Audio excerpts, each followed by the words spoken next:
Hello, welcome on in. This is the timelessness video. We're going to be talking about how to utilize this binder when you are in need of a pick-me-up.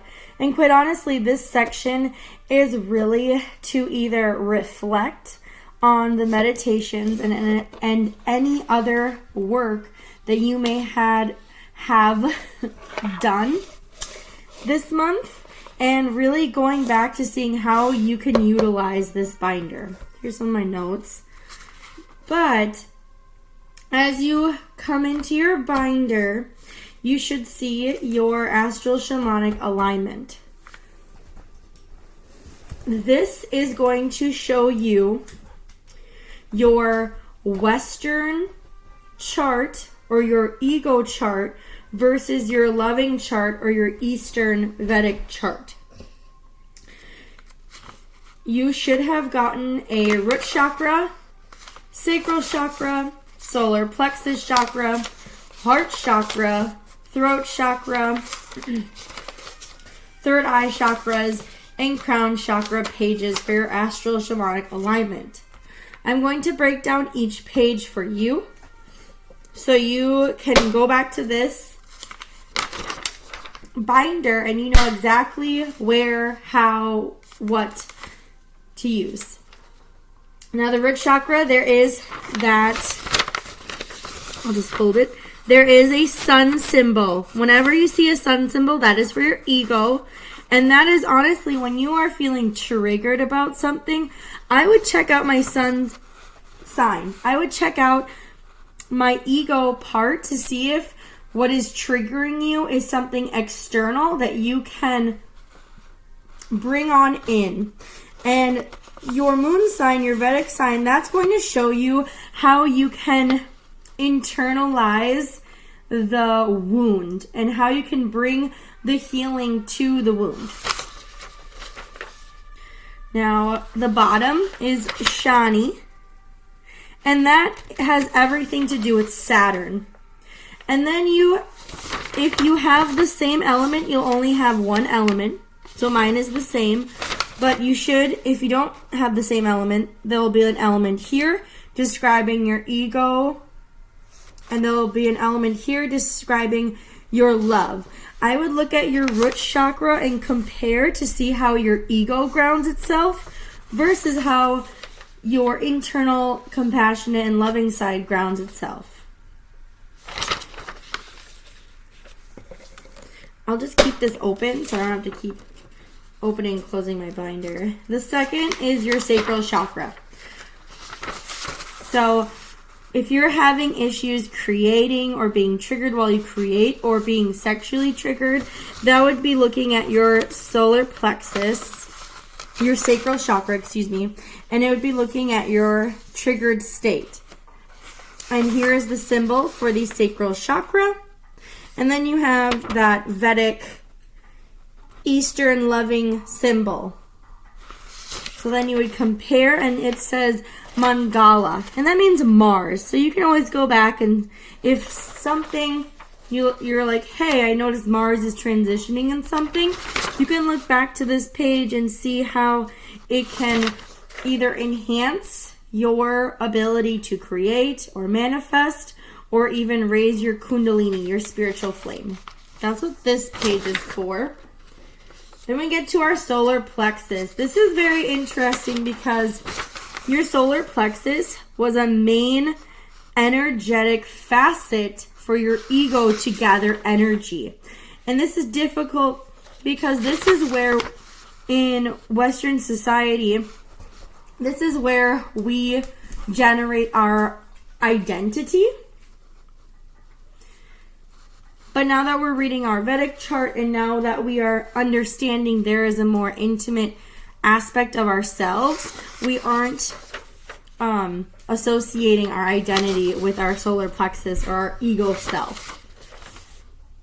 So this is the solar plexus symbol, and Surya means sun. So if the sun is transitioning, which the sun transitions on a monthly basis, then I would check out this placement to see what's going on. And if you're feeling like you need support or you're feeling low self-esteem, I would see what's triggering you. Now the next part is your heart, which this is where, in Vedic astrology, this is where they identify themselves. So if someone would ask, what is your zodiac? They would not say their solar plexus. They would say their moon sign. And this is where you can find your moon and Venus. So, which deals with your heart chakra. So here is your heart. And we have our Western or ego self. The top one is your moon. The bottom one is your Venus. So the moon equalizes. So if you need to balance out your energy within your entire chakra system, that's where you would go to, your moon placement.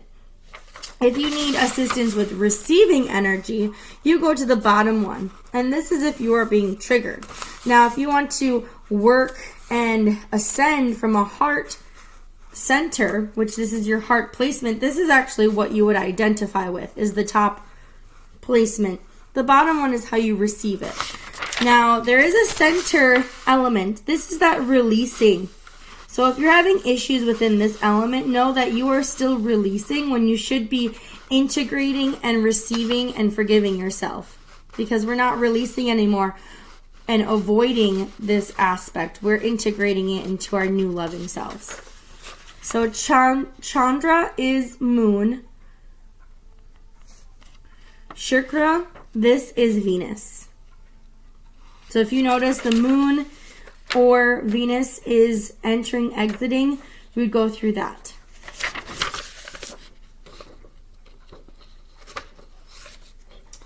Now we get to our throat chakra. This has to do with communication and the way we express our unique individuality. Again, we have that ego self and how you express yourself, and then we have how our loving self wants to be heard. This is the symbol for the throat chakra, and it is associated with Mercury or Buddha. So if you notice Mercury, especially Mercury retrogrades, are running rampant this season. So looking at this aspect is truly helpful. And then we have the third eye chakras. This is interesting because for the Western placement, it has nothing to do with your Uranus and Neptune placements, like past studies, past life coaching programs. Our third eye had a lot to do with a masculine, feminine Uranus and Neptune placement. This is actually comparing your South Node and True Node, which in Vedic astrology is known as your Ketu and Rahu. So this has a lot to do with reincarnations, past life, and future life teachings, which also has to do with the awakening. So you wake up within that ego, and then the deprogramming of the ego is what we're entering at this moment. And then lastly, for your astral shamanic alignment, we have the crown chakra. So here's the crown chakra symbol. And here's your ego's, how your ego understood information and translated knowledge to wisdom. And here is how your loving self integrates and translates knowledge and wisdom. Brihaspati just means Jupiter. So if you notice Jupiter is doing anything transitionally speaking, it will associate with your experiences and understanding. So this is great. If you have anxiety, I would look at this chakra. Now you're welcome to look and continue utilizing either visualizing peach blossom or eating peaches if you're not allergic. because this section and reflecting on the meditations, reflecting on worshiping with spirit, reflecting on the pendulum work, this is all to show appreciation towards generous power. How do you appreciate generosity within your life? And how do you not only appreciate it, but how does it power your eternal flame? That is what this section is all about. And next is how you utilize Peach Moonstone. And this is a nice reference to show you where in your chart Peach Moonstone interacts with energetically, and it will always be connecting with the solar plexus and sacral. It activates your solar plexus and sacral, and then it goes to those specific traits within your chart.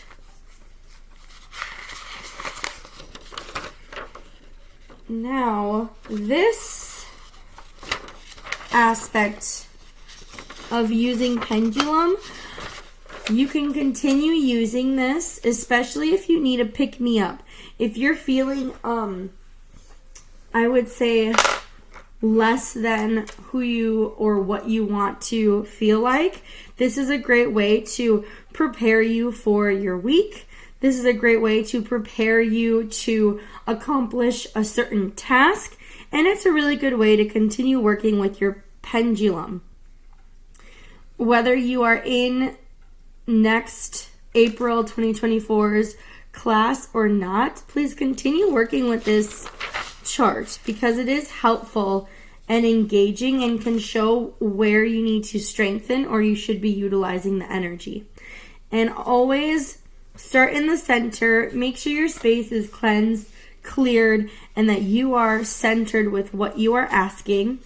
And I would continue practicing how your pendulum says yes versus how your pendulum says no. And I would even go to the extent of having your pendulum around and just asking simple yes and no questions. I do want to go over what each section means. So now, fire, if your pendulum lands on fire, that is taking action. And that has to do with your spirit. Water, this has to deal with your emotions and how you move energy so it does not stay in a stagnation. Earth, this is your physical body and abundance. And metal has to deal with utilizing earth and how you use these earthly placements and how it conducts energy. And wood, this is the relationship with dragon. And this is how you grow into your heart. And this is checking out your air placement, so your mindset. So those are a few steps. Now, we are still utilizing this in April, so we're still using this, but this is just to show you, hey, we're working towards having that be a second nature.